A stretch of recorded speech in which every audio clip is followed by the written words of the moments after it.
અમદાવાદના ગ્રામ્ય ખાતે ભારત બંધની અસર જોવા મળી છે। આજરોજ સમગ્ર ગુજરાતમાં ભારત બંધનું વંટોળ જોવા મળ્યું, જે વંટોળ અમદાવાદના ગ્રામ્યમાં પણ જોવા મળ્યું। તો બાવળા ધોળકાના તાલુકાઓમાં સજ્જડ બંધ પાડવામાં આવ્યું અને સાથે જ માહિતી મળી રહી છે ધોળકામાં વેપારી એસોસિએશન દ્વારા બંધ પાડવામાં આવ્યું છે।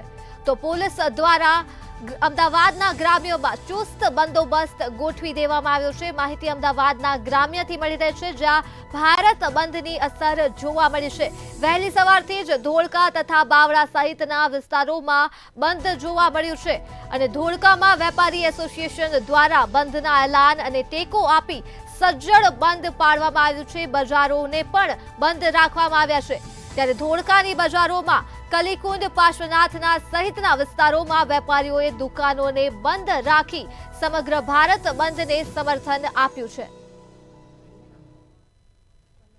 સુપ્રીમ કોર્ટના 1/8/2024ના રોજનો જે ચુકાદો આવ્યો છે એ ભારતના બંધારણની વિરુદ્ધનો આવ્યો છે અને એ બંધારણ વિરુદ્ધના લીધે આખા ભારત દેશની અંદર સંપૂર્ણ ભારત બંધ રાખવાનું આજે એલાન કર્યું છે અને એના સંદર્ભે ધોળકા શહેર સમગ્ર ધોળકા શહેર બંધ પાડવામાં આવ્યું છે અને તમામ વેપારી મિત્રોનો સંપૂર્ણ સપોર્ટ રહ્યો છે। એ નિમિત્તે આજે સમગ્ર અનુસૂચિત જાતિ એ સૌનો ખૂબ ખૂબ આભાર માને છે અને મીડિયાનો પણ ખૂબ ખૂબ આભાર માને છે। જય ભીમ।